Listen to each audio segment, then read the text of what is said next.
From CGTN headquarters in Beijing, this is The Hub with Wang Guan. Hello and welcome to a special Chinese New Year edition of The Hub on CGTN. I'm Wang Guan in Beijing. Today is Chuxi, the eve of the Lunar New Year, and I'd like to extend my warmest wishes on behalf of my entire crew for a happy Spring Festival to you all, as families and friends across China and indeed across the world come together to celebrate this very special and joyous occasion. It is also a great time for cultural discovery and, of course, making new friends. One interesting trend we've been seeing is the rise of TikTok refugees, content creators and users who've been moving away from platforms like TikTok and into the little RedNote, hosted inside China. Now, after the U.S. threatened to ban TikTok over national security concerns. Even though TikTok is back up now, many of them have stuck around, staying connected with their Chinese friends instead of letting the ban stop their curiosity and creativity. Now, they've been embracing the little RedNote, diving into the Chinese cultural traditions, including the Chinese New Year, food, and cultural life. Today, we're very excited to have some users of the little RedNote from the United States joining us at this hour. Please welcome Travis Phifer, Jeremy Barker, and Jaybill McCarthy, who have been exploring Chinese culture like never before. Guys, welcome to this program, The Hub on CGTN. Jaybill, let me go to you first. You said the little RedNote welcomed you like few platforms have. And that you've actually loved what you see about China, about the Chinese culture. Tell us about it. Yeah, so just the overwhelming sort of kindness and friendliness that I've experienced is it doesn't feel like the internet. it's you know, I'm used to sort of insults and people being mean, and you know, you just kind of live with that, and I haven't seen one bit of that, and it's been really amazing and really humbling to see how kind people have been. Yes, specifically, what did you see? How did you interact? What kind of people did you interact with? What functions of the little RedNote that really impressed you? So people start engage. You know, I think in American social media, it's really hard to get anybody to engage with you. You know, and to make comments on your posts and to you know, to like your things and what have you. And that just started happening immediately. Like immediately, people were interested, and immediately people were curious about what I was saying, and even though, like, you know, the vagaries of, you know, translation and everything else, and language barrier or whatever, I think people were really willing to overcome that, and I think everybody was really trying to like find out as much as they can and be curious, and I think that was really unusual. I've not seen that before on other platforms. Yeah, for sure. What kind of content are you creating mostly? I've done a couple of different things, but I think the thing that seems to resonate most is when people post recipes on RedNote. Like Chinese people have posted a lot of recipes, and lately they've been asking Americans to sort of try these recipes, you know, and I was like, okay, so I decided to give it a go, and I made a couple of videos of me, you know, cooking Chinese recipes that I saw online, and I have some experience with Chinese cooking. So far, I did hang xiao rou, the braised pork. Hong xiao rou, yeah, the braised pork. And the jidang gang, I believe is how you say it, the egg custard. Yes, and both of those, and I think it was really funny with the pork. People were like, "There's no way that a foreigner is making that. Like, no one could believe that I did it." Oh my God, man! I want to taste your hong xiao rou and jidang gang one day. Okay, Jeremy Barker, let me turn to you. You're based in Georgia. Tell me about your experience with the little RedNote. What did you see? How are you interacting with locals? Did you like it? Facebook, Instagram, TikTok, all of them, they're lousy with ads, and some of them can be pretty graphic, to be perfectly honest. And there's nothing like that on this app, and it's amazing. But other than that, it confirmed a lot of what I had already learned about China over the past few years, just trying to broaden my own horizons. And also it taught me way more than I ever would have learned just here in Georgia. we are told a lot of times in the US that, you know, China is our competitor, right? Not Yeah. necessarily our enemy, but our competitor. And Yeah. um, the thing about living in America is that competition is deadly, right? It's a lot to deal with sometimes, and you know, Chinese culture is not like that. And what has become very apparent to me is that every accusation is a reflection. So, you know, it's become very apparent to me that everything bad that we've been told about China over the years is projection from the US itself. Well, that's really unfortunate. Hopefully, there can be more appreciation of the nuances of the cultures like you have discovered. Travis, let me turn to you. You're from the great state of North Carolina. I had the pleasure of visiting that beautiful state a couple of times, so great memories. So tell us about how you've been using and liking the little red note. Sure. I have not tried, just would share things that would make me happy or pictures of family and just hangouts. It wasn't until I posted a picture of my boy on RedNote just to get myself out there and just dive into RedNote instead of just being the user.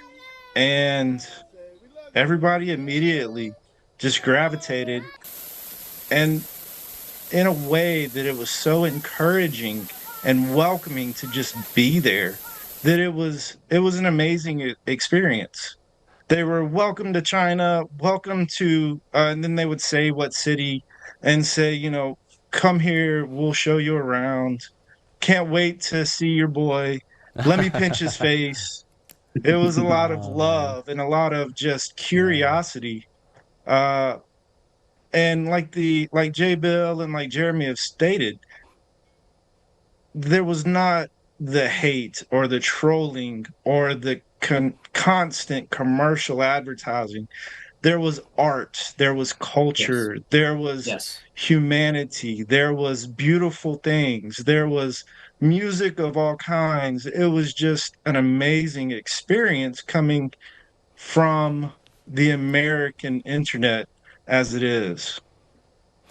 And that's great. What aspect of the Chinese culture, as we're approaching the Lunar New Year, the Chinese New Year that is celebrated here, the way you guys celebrate Christmas and Thanksgiving, the biggest holiday of the year, what aspect of the Chinese culture did you pleasantly learn about and discover or rediscover on the Red Note? The family gatherings, the foods, the I think the couplets and the red lanterns, those were all pretty cool to see people starting to get out for decorations. And just the common bond shared among family is with the great migration of people across the country back to their homeland or their home places. There's been plenty of people that in comments or through direct messages would often offer up, when you're in China, you're coming with me if you're here for Spring Festival. And they're offering up it as I am a part of their family. And that's a beautiful thing to Wow. experience. Did they say those things to you in English or through a translation uh, device? Both. I found it was pretty easy to use the built-in translation feature. It was also easy to use external AI. Um, it was really easy to understand the intent. Whereas I know that's been somewhat of a problem with previous generations, not understanding the intent of the translation. AI seems to have really helped that part or that aspect of the communication out substantially. Jeremy, I saw you nodding your head a couple of times. What was your experience like when it comes to your interaction with the Chinese and then discovering of the Chinese culture? Oh, it was beautiful. I live in an area in Georgia that doesn't have a lot of big cities or culture around it. So I've seen Chinese New Year on TV plenty of times, and I've seen it on YouTube, and I've seen it in other places online, and nothing has really immersed me in it like people offering to show me exactly what they're making, you know, with their family or telling me about their plans that they have for the Chinese New Year. It gives me an insight into it that I never would have had otherwise. Jaybill, well, what about you? Anything you've been noticing around the Chinese New Year?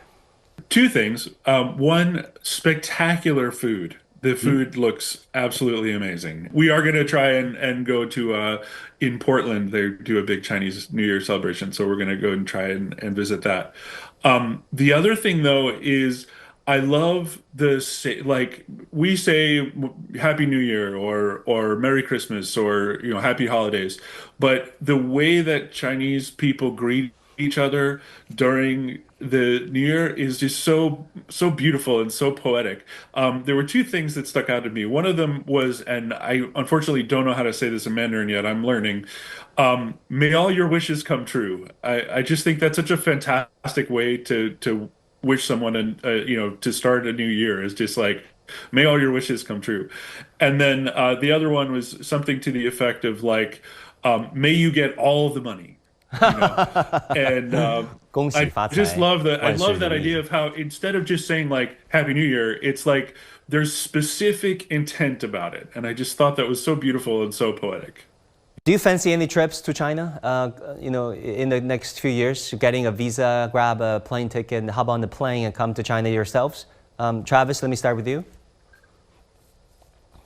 I've talked with my wife about it. We have already started a small fund that we're going to try to build up our savings enough to make the trip out. There's a few people that we've already communicated with that have made it very known that they expect us to visit them when we're there. And we think it would be a great culture experience for our two boys who are loving the attention that they've gotten off of RedNote. And I think there's that spark of curiosity from a childhood, learning about the ancient history of China, that's just been reignited within myself, that I really want to come and visit and see the beauty and the technology that has made China precisely not what we were told as Americans.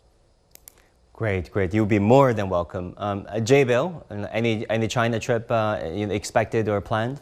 I think in the U.S. we tend to think of China as one thing, and it's just as diverse and just as interesting and just as varied, I think, as the U.S. or as Europe, and I think that we have this idea that it's one thing and it's so many things, and I think that's beautiful, and I would love to visit. I'm really excited about doing that. And finally, Jeremy, what about you? I would love to visit China. I've been talking to my wife about immigrating somewhere for the last year and a half anyway. We were originally thinking about South America. China wasn't even on my radar. But I posted some of my 3D scanning work and some of my 3D printing artwork, and got a lot of comments on it, and a lot of people saying, I think you do all right over here. So certainly something that I would consider.